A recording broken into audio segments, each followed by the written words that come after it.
সূরা আম্বিয়া 107 নম্বর আয়াত দিয়ে মিলাদের দলিল দিয়ে থাকে, এটা কি সঠিক? সামনে মিলাদ কবে ভাই? জি, কতদিন? আজ কয় তারিখ রবিয়া বলেন? প্রবলেম হচ্ছে,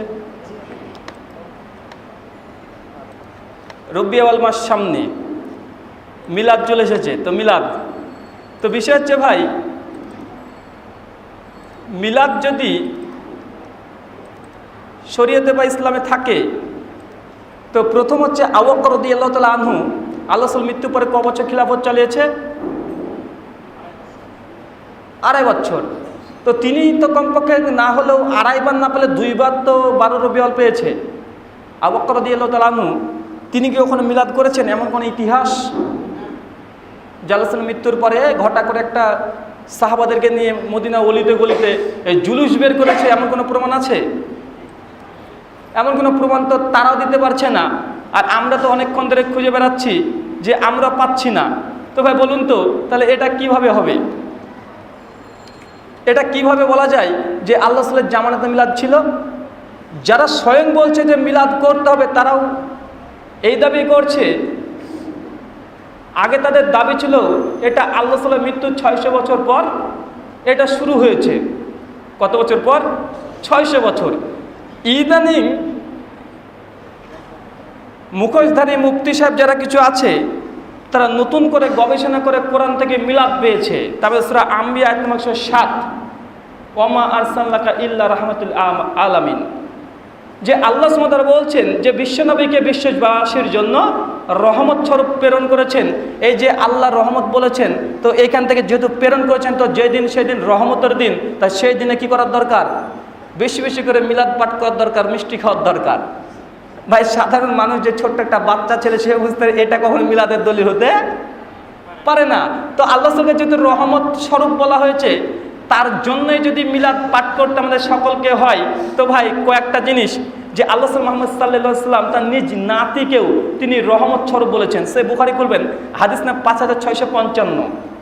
তার মানে কি নবীজির নাতির নামে মিলাদ পাঠ করতে হবে? এখন রহমত স্বরূপ আল্লাহ রাসূলকে বলার কারণে যদি এখন মিলাদ করতে হয়, তারা এই দলিল উপস্থাপন করে। তো সেই বুখারী হাদিস না 5655, আল্লাহ রাসূল মুহাম্মদ সাল্লাল্লাহু আলাইহি ওয়াসাল্লাম নিজের নাতিকেও তিনি রহমত স্বরূপ তিনি বলেছেন কোলে নেওয়ার পরে। তাহলে কাল থেকে মিলাদ পার্টি যারা আছে তাদেরকে করতে হবে কি, যে নবীজির নাতির নামে একটা কি করতে হবে? মিলাদ অনুষ্ঠান শুরু করতে হবে। 2 নম্বর, প্লেগ রোগ। সেই বুখারী 3473, প্লেগ রোগ সম্পর্কে আল্লাহ সুবহানাহু যেখানে প্লেগ রোগ হবে তোমরা সেখানে কখনো কেউ যাবে না। আর কেউ যদি কোনো প্লেগ রোগের মধ্যে আক্রান্ত হয়ে যায় আর তাকদীরের উপরে ভরসা করে যদি ওখানে অবস্থান করে, আল্লাহ যে প্লেগটার জন্য রহমত স্বরূপ। তো বলুন তো ভাই, প্লেগ রোগ, তাহলে প্লেগ রোগের জন্য কি একটা মিলাদ পার্টি দেওয়ার দরকার নাকি? কারণ রহমত শব্দ এখানে ব্যবহার করেছে, যে এই ধরনের অনেক আছে। আমি জানি এই ধরনের প্রশ্ন আসবে, তার জন্য আমি অনেক কিছু দলিল রেডি করে রেখেছি। ইনশাল্লাহ 12 রবিউল পেলে একটা আলোচনা করবো ইনশাল্লাহ এই বিষয়ে বিস্তারিত। আরও অনেক আছে। ইয়াজুজ মাজুজকে যে প্রাচীরের মধ্যে আবদ্ধ করে রেখেছে, সূরা কাহফ খুলবেন, আয়াত নম্বর 98, আল্লাহ হচ্ছে প্রাচীরটাকে রহমতের স্বরূপ। আল্লাহ নিজের জন্য নিজেকে রহমত স্বরূপ বলেছে। সূরা আনাম 147 নম্বর আয়াত। তবে 4টে দলিল দিলাম যেখানে আল্লাহ রহমত স্বরূপ বলেছে, তার জন্য কি 4টে জায়গায় তখন এই প্রাচীরের নামে একটা মিলাদ, নবীজির নাতির নামে একটা মিলাদ, এগুলো শুরু করবেন? তবে এগুলো ভিত্তিহীন। যেগুলো দলিল দিচ্ছে তাদেরকে আমরা বলবো, তোমরা যেহেতু ইমাম আবু হানিফা রাহিমাহুল্লাহর মুকাল্লিদ দাবি করো স্পষ্টভাবে, তো ইমাম আবু হানিফা থেকে এরকম দলিল প্রমাণ করে যে ইমাম আবু হানিফা তিনি মিলাদ করেছেন। ইমাম আবু হানিফা থেকে যদি না পারো, ইমাম শাফি থেকে দাও। শাফি না পেলে মালিক আহমেদ ইবনে হাম্বল, যদি তা না পারো তার ছাত্রদের থেকে দাও। যদি তাও না পারো তার ছাত্র থেকে দাও। কারণ তোমরা তো মুকাল্লিদ, তোমরা তো নিজেরে বলো ভাই তোমরা তাকলিদ কেন করো, তো মাযহাব কেন করো? আমরা কোরআন হাদিস বুঝি না। কোরআন হাদিস মহাসমুদ্র, এখান থেকে মণিমুক্তা বের করা সম্ভব নয়। তো মিলাদ কিভাবে বের করছো? মিষ্টি খাবার জন্য? ওরা নিজেরা বলছে ভাই যে কোরআন হাদিস মহাসমুদ্র, ওখানে মণিমুক্তা বের করে ইস্তেদলাল করার মতো যোগ্যতা আমাদের নেই।